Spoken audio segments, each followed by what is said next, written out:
So, flipping the compost, you can see some about right here how dark it is.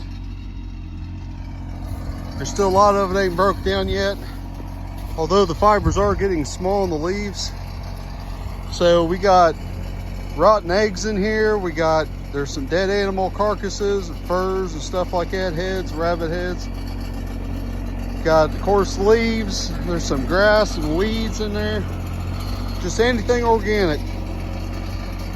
And we'll continue on letting this break down through the winter, and we'll be able to put this on the garden next year. So